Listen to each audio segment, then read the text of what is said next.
ಪಿತನ ಸುತನ ಮತ್ತು ಪವಿತ್ರಾತ್ಮರ ನಾಮದಲ್ಲಿ ಆಮೇನ್. ಆತ್ಮರೇ ಅಗ್ನಿಯಾಗಿ ಬನ್ನಿರಿ, ಆತ್ಮರೇ ಅಗ್ನಿಯಾಗಿ ತುಂಬಿರಿ.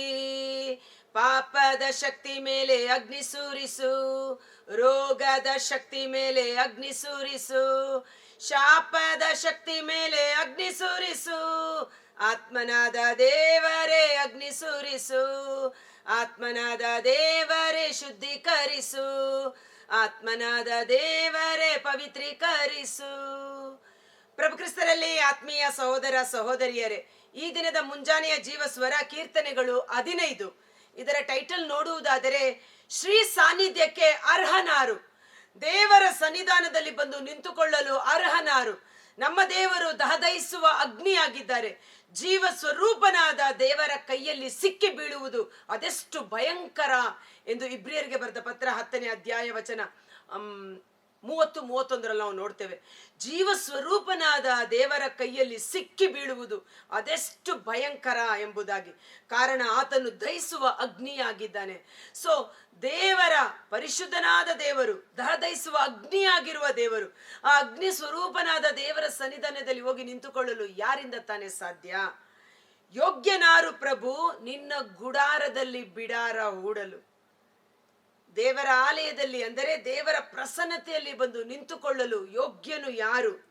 ಅರ್ಹನಾರು ನಿನ್ನ ಪವಿತ್ರ ಶಿಖರದಲ್ಲಿ ವಾಸವಾಗಿರಲು.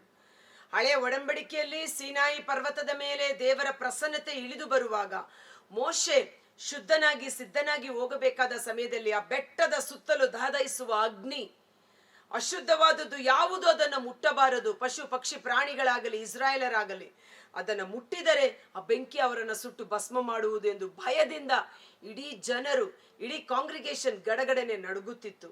ಕಾರಣ ಅವರು ದಹಿಸುವ ಅಗ್ನಿಯಾಗಿದ್ದಾರೆ, ಪರಿಶುದ್ಧರಾಗಿದ್ದಾರೆ. ಅಂಥವನಿರಬೇಕು ನಿರ್ದೋಷಿ, ಸನ್ಮಾರ್ಗಿ, ಸತ್ಯವ ನುಡಿಯಬೇಕು ಹೃತ್ಪೂರ್ವಕವಾಗಿ.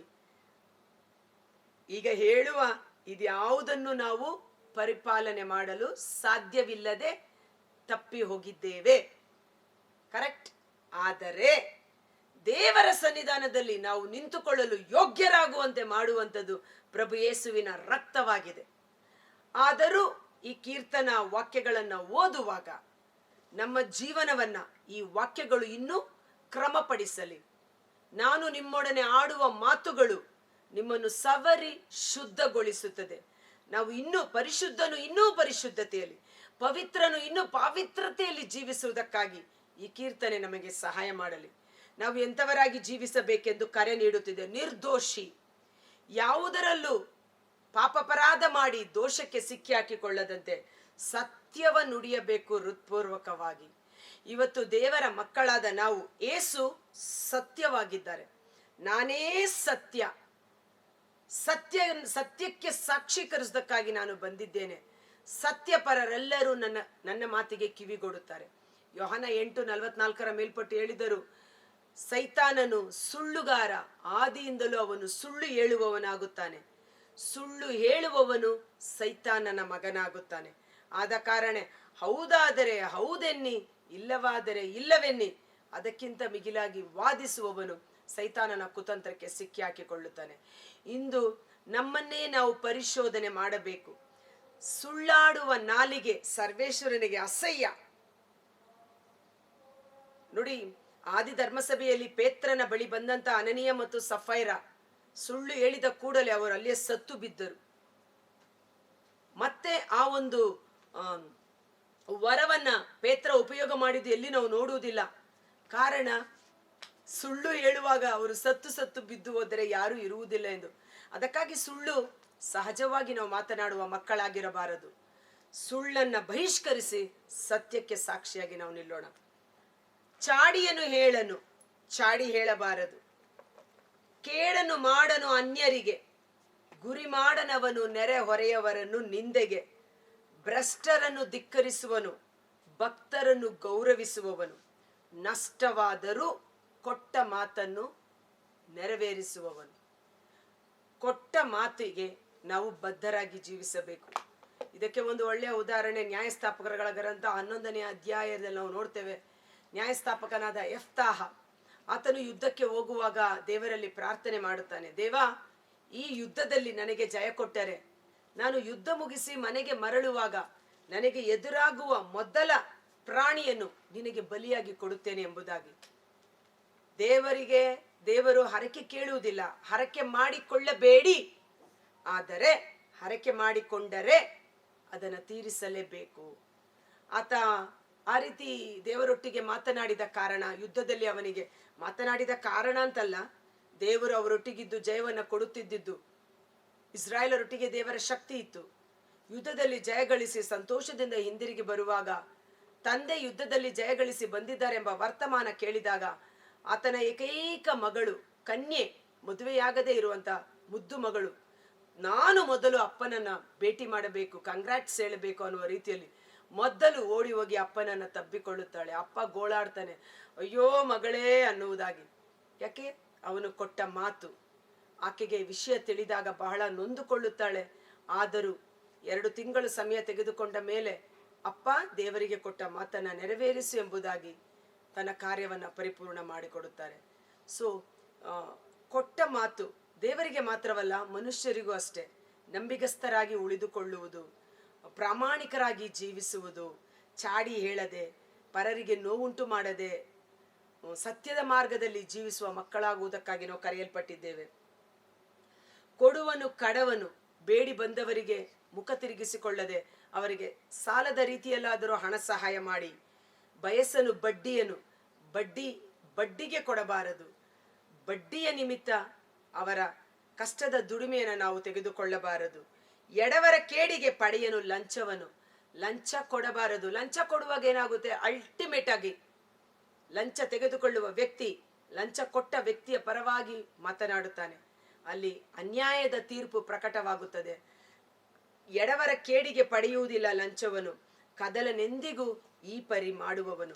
ಇದಕ್ಕೆ ರೆಫರೆನ್ಸ್ ಆಗಿ ಪ್ರವಾದಿ ಯೆಶಾಯನ ಗ್ರಂಥ 33ನೇ ಅಧ್ಯಾಯ ವಚನ 14ರಲ್ಲಿ ನಾವು ನೋಡುತ್ತೇವೆ, ಸಿಯೋನಿನಲ್ಲಿರುವ ಪಾಪಾತ್ಮರು ಭಯಪಡುತ್ತಾರೆ, ಭಕ್ತಿಹೀನರು ಗಡಗಡನೆ ನಡುಗುತ್ತಾರೆ. ನಮ್ಮಲ್ಲಿ ಯಾರು ತಾನೇ ಕಬಳಿಸುವ ಕಿಚ್ಚಿನ ಬಳಿ ವಾಸಿಸಬಲ್ಲರು? ನಮ್ಮ ದೇವರು ಹೇಗೆ ಸುಟ್ಟು ಭಸ್ಮ ಮಾಡುವ ಕಿಚ್ಚು, ಬೆಂಕಿ ಅಗ್ನಿಯಾಗಿದ್ದಾರೆ. ಅದರ ಬಳಿ ಯಾರು ತಾನೇ ಹೋಗಿ ನಿಲ್ಲಲು ಸಾಧ್ಯ? ಪಾಪಾತ್ಮರು, ಭಕ್ತಿಹೀನರು. ಸನ್ಮಾರ್ಗದಲ್ಲಿ ನಡೆಯುವವನು, ನನ್ನೊಟ್ಟಿಗೆ ಸೇರಿ ನೀವು ಹೇಳಿ, ಓಕೆ? ಸನ್ಮಾರ್ಗದಲ್ಲಿ ನಡೆಯುವವನು, ಸತ್ಯವನ್ನೇ ನುಡಿಯುವವನು, ಬಲಾತ್ಕಾರದಿಂದ ಲಭಿಸಿದ್ದನ್ನು ತಿರಸ್ಕರಿಸುವವನು, ಲಂಚಕ್ಕೆ ಕೈ ಹಾಕದೆ ಹಿಂದಕ್ಕೆ ಸರಿಯುವವನು, ಕೊಲೆ ಮಾತುಗಳಿಗೆ ಕಿವಿ ಮುಚ್ಚಿಕೊಳ್ಳುವವನು, ಕೆಟ್ಟದ್ದನ್ನು ನೋಡದಂತೆ ಕಣ್ಣು ಮುಚ್ಚಿಕೊಳ್ಳುವವನು, ಇಂಥವನು ಉನ್ನತ ಸ್ಥಾನದಲ್ಲಿ ವಾಸಿಸುವನು. ಅಂಥವನಿಗೆ ಗಿರಿ ದುರ್ಗವೇ ಆಶ್ರಯ, ಅನ್ನ ಆಹಾರ ಉಚಿತ, ನೀರು ನೀಡಿ ನಿಸ್ಸಂದೇಹ. ಒಂದು ಕ್ಷಣ ಕಾಲ ನಾವು ಕಣ್ಗಳನ್ನು ಮುಚ್ಚೋಣ. ಈ ವಾಕ್ಯಗಳನ್ನೆಲ್ಲ ನಾವು ಪರಿಪಾಲನೆ ಮಾಡುವುದಕ್ಕಾಗಿ ಕರೆಯಲ್ಪಟ್ಟವರು. ಈ ವಾಕ್ಯದಂತೆ ನಾವು ಜೀವಿಸಲು ದೇವರು ನಮಗೆ ಕರೆ ನೀಡುತ್ತಿದ್ದಾರೆ. ಆದರೆ ಧರ್ಮಶಾಸ್ತ್ರದ ವಿಧಿ ನಿಯಮಗಳನ್ನು, 10 ಆಜ್ಞೆಗಳನ್ನು ಪಾಲನೆ ಮಾಡಲು ನಮ್ಮಿಂದ ಸಾಧ್ಯವಾಗದೆ ಹೋದಾಗ ನಮ್ಮೆಲ್ಲ ಪಾಪ ಶಾಪಗಳನ್ನು ತನ್ನ ದೇಹದ ಮೇಲೆ ಹೊತ್ತುಕೊಂಡು ಪಾಪಿಗಳು, ದ್ರೋಹಿಗಳು ಆಗಿದ್ದ ನಮ್ಮನ್ನು ಪ್ರಭು ಯೇಸು ತನ್ನ ರಕ್ತದಿಂದ ತೊಳೆದು ಶುದ್ಧೀಕರಿಸಿ ನೀತಿವಂತರಾಗಿ, ಪರಿಶುದ್ಧರಾಗಿ ದೇವರ ಸನ್ನಿಧಾನದಲ್ಲಿ ತಂದು ನಿಲ್ಲಿಸುತ್ತಾರೆ. ಆಮೇನ್. ನನ್ನ ಯೇಸು ನನ್ನ ರಕ್ಷಕ, ಪಾಪಿಗಳಾದ ನಮ್ಮನ್ನು ಪರಿಶುದ್ಧರನ್ನಾಗಿ ಮಾಡಿದ ದೇವರಿಗೆ ಸ್ತೋತ್ರವಾಗಲಿ. ಕರ್ತರಾದ ಯೇಸುವೇ, ಮುಂಜಾನೆ ಜೀವಸ್ವರವನ್ನು ಆಲಿಸುತ್ತಿರುವ ಪ್ರತಿಯೊಬ್ಬ ಸಹೋದರ ಸಹೋದರರು, ಅವರ ಕುಟುಂಬಗಳು ನಿಮ್ಮ ಬಲಾಢ್ಯವಾದ ಗಾಯಗೊಂಡ ಕರಗಳಿಗೆ ಸಮರ್ಪಿಸ್ತೇನೆ. ರೋಮನರಿಗೆ ಬರೆದ ಪತ್ರ 5ನೇ ಅಧ್ಯಾಯ ವಚನ 9ರಲ್ಲಿ, ಮುಂದಿನ ದಿನಗಳಲ್ಲಿ ಪ್ರಕಟವಾಗುವ ನ್ಯಾಯ ತೀರ್ಪಿನ ದಿನದಲ್ಲಿ ದೇವರ ಕೋಪಾಗ್ನಿಗೆ ನಾವು ತುತ್ತಾಗದಂತೆ ನಮ್ಮನ್ನು ತಪ್ಪಿಸಿ ಕಾಯ್ದು ಕಾಪಾಡುವಂಥದ್ದು ಯೇಸುವಿನ ಪರಿಶುದ್ಧವಾದ ರಕ್ತವಾಗಿದೆ. ಯೇಸುವೇ, ನಿಮ್ಮ ಪರಿಶುದ್ಧವಾದ ರಕ್ತದಿಂದ ಮತ್ತೊಂದಾವರ್ತಿ ನಮ್ಮ ಸಕಲ ಪಾಪ ಅಪರಾಧಗಳನ್ನು ತೊಳೆದು ಶುದ್ಧೀಕರಿಸಿರಿ. ನಿಮ್ಮ ಪವಿತ್ರಾತ್ಮರಿಂದ ನಮ್ಮನ್ನು ಅಭಿಷೇಕಿಸಿರಿ. ನಾವು ನೀತಿವಂತರು, ಯೋಗ್ಯರು, ಮಾನ್ಯರು, ಪರಿಶುದ್ಧರಾಗಿ ದೇವರ ಸನ್ನಿಧಾನದಲ್ಲಿ ನಿಂತುಕೊಳ್ಳಲು ನಮ್ಮನ್ನು ಯೋಗ್ಯರನ್ನಾಗಿ ಮಾಡಿದ್ದು ಪ್ರಭು ಯೇಸುವಿನ ಶಿಲುಬೆ, ಮರಣ, ಪುನರುತ್ಥಾನದ ಶಕ್ತಿಯಾಗಿದೆ. ಪ್ರಭು ಯೇಸು ಕ್ರಿಸ್ತರನ್ನ ಸ್ತುತಿಸೋಣ, ಮಹಿಮೆ ಪಡಿಸೋಣ, ಆರಾಧಿಸೋಣ. ಅವರ ನಾಮಕ್ಕೆ ಸದಾಕಾಲ ಸ್ತುತಿ ಸ್ತೋತ್ರ ಸಲ್ಲಲಿ. ಪರಿಶುದ್ಧನು ಇನ್ನೂ ಪರಿಶುದ್ಧನಾಗಲಿ, ಪವಿತ್ರನು ತನ್ನ ಪಾವಿತ್ರತೆಯನ್ನು ಹೆಚ್ಚಿಸಿಕೊಳ್ಳಲಿ ಎಂಬಂತೆ ಈ ದಿನ ಕೇಳಿದ ಜೀವಸ್ವರದ ವಾಕ್ಯಗಳಿಗೆ ಅನುಗುಣವಾಗಿ ನಮ್ಮ ಜೀವನವನ್ನು ಕ್ರಮಪಡಿಸೋಣ. ಪಾಪಕ್ಕೆ ವಿಮುಖರಾಗಿ ದೇವರಿಗೆ ಅಭಿಮುಖರಾಗಿ ಪರಿಶುದ್ಧ ಜೀವನ ನಡೆಸಿ ದೇವರಿಗೆ ಸಾಕ್ಷಿಗಳಾಗಿ ಮಾರ್ಪಾಡಾಗುವಂತೆ ಯೇಸುವಿನ ಅದ್ಭುತಕರವಾದ ನಾಮದಲ್ಲಿ ಪ್ರಾರ್ಥಿಸಿ ಬೇಡಿ ಹೊಂದಿಕೊಳ್ಳುತ್ತೇವೆ. ಆಮೆನ್. God bless you. ಈ ವಿಡಿಯೋ ಲಿಂಕನ್ನು ಪರರಿಗೂ ಶೇರ್ ಮಾಡಿ ಆಶೀರ್ವಾದವನ್ನು ಹೊಂದಿಕೊಳ್ಳಿ. ಜೀವ ಸ್ವರೂಪನಾದ ದೇವರ ಕೈಯಲ್ಲಿ ಸಿಕ್ಕಿ ಬೀಳುವುದು ಅದೆಷ್ಟು ಭಯಂಕರ. ಆದರೆ ನಮಗೆ ಭಯ ಇಲ್ಲ. ನನ್ನ ಯೇಸು ನನ್ನ ರಕ್ಷಕ, ನಮ್ಮ ಪರವಾಗಿ ವಾದಿಸುವ ವಕೀಲರು, ನಮ್ಮನ್ನು ಪರಿಶುದ್ಧರನ್ನಾಗಿ ಮಾಡಿದ ಪ್ರಭು ಯೇಸು ನಮ್ಮೊಂದಿಗಿದ್ದಾರೆ.